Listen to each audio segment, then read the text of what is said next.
It is a garlic harvest and my first tomatoes and a pepper update.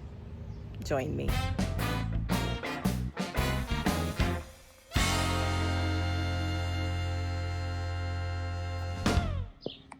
So the garlic are ready to harvest. They might even be slightly past due, but we've had a lot of rain and we have rain coming tomorrow. So this is the window to get them out. They're not very impressive this year, but you know, some years it is what it is, right? On both sides of this bed are spring planted garlic. That's why they look so yummy. And we've been harvesting them. When you harvest them, they look like a green onion. They have a mild garlic flavor, and it's been delightful. That's my garlic. Let's see what we actually have. This one was new to me. It was called Montana Zemo. So let's see what that's all about.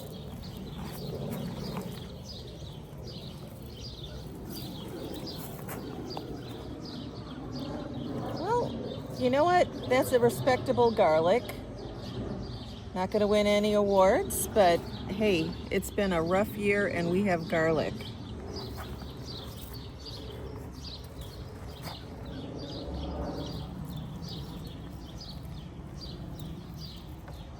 Yeah. All right, I'll get back to you when I have these all out. There is the first, which is the Montana Zemo. Very nice size and a better year. I think better spot. They would be really nice garlic. I think I'd do those again. Next, let's go for the Door County Unknown variety. This one is usually very, very good. It has typically 4 cloves and is pretty big. Yeah. Not gonna win any awards this year. That is way smaller than normal. One thing I like about this is that it's pretty darn good size garlic.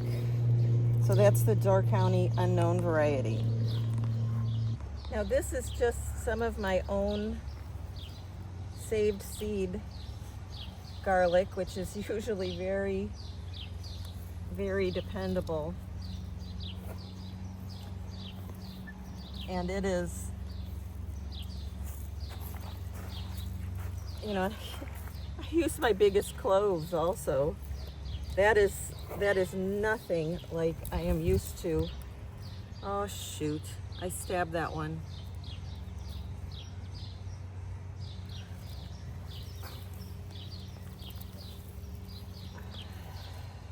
Yep. Nothing like my normal haul of, oh, there's one more right here.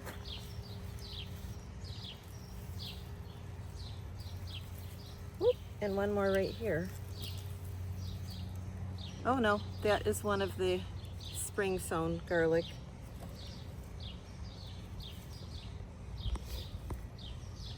But yeah.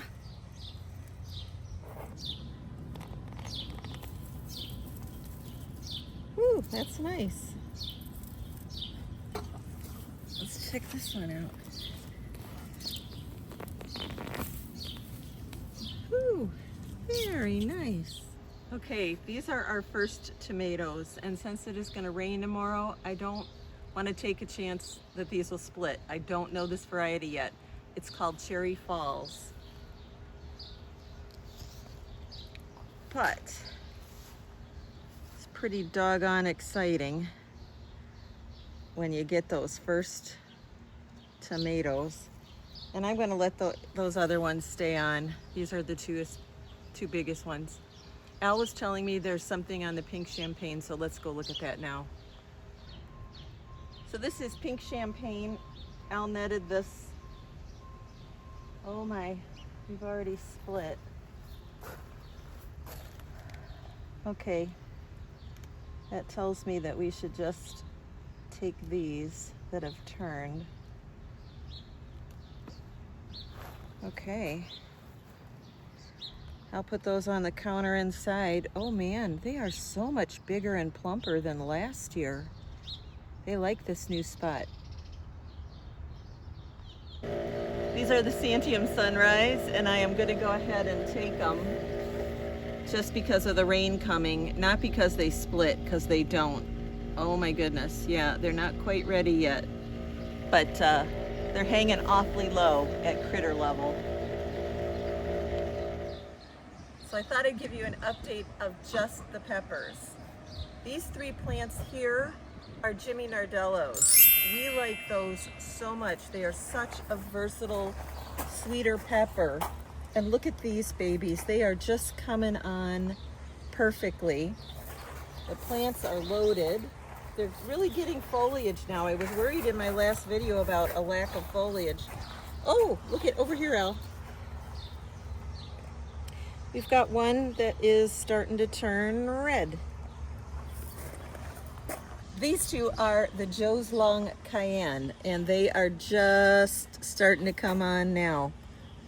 Last year I didn't have any that were longer than 6 inches, but this is different seed that came from the UK. So they are starting to move on well also. These two are the Habanadas, and so far I don't have any little peppers, but I've got flowers. And as I recall, when I did them, I think 2 or 3 years ago, they were a little bit later kind of a pepper. These are the heatless habaneros. These are all of my early jalapenos. Now I like them to go to red, so I won't be taking them, but I actually have some right now that if I was one to eat them green, we could eat. Look at those babies. These are for cowboy candy, and I had one on the end here. Elle, can you come look at this little guy? That I almost yanked out because it was not happy. And it still is not perfectly happy, but it's alive and I'm gonna keep it. Behind that I have the Hungarian Magyar paprika. These made a gorgeous paprika. Kind of a natural, oh, look at this plant. Naturally smoky flavored pepper or paprika. It was delicious. Now here we have pimento pepper, and I have one that twins it on the other side of this trellis as well. Very excited about this. A very dense pepper. It would be good for stuffing and other cooking purposes. I am really excited about it, and they've just started to flower.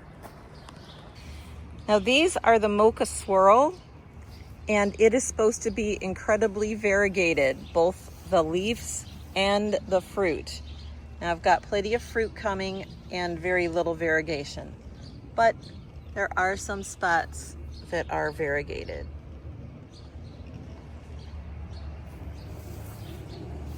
And these last two peppers are the Corono de Toro.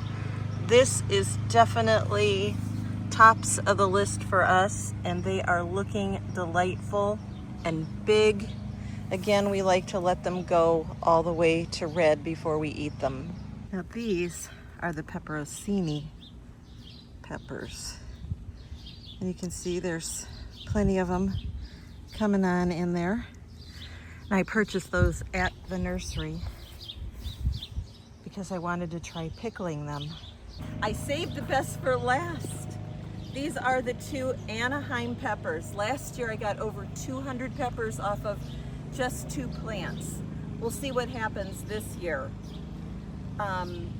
They are just coming into their own right now, really filling out, and I won't get them till late August and September. And they sort of all come up red pretty close. You know, within a matter of 3 weeks or so I typically harvest. And I've done an entire video just about the Anaheims. If you want to go back and see that, I'll link it at the end of this video. I'm in the shade for good reason. The sweatband is totally sopped, but it's keeping it from rolling in my eyes. Good thing. Hope you enjoyed this week's video, and remember, sometimes the only thing we harvest is knowledge, and that's okay. Bye for now. We'll see you on the next one. Check this out. More Anaheim.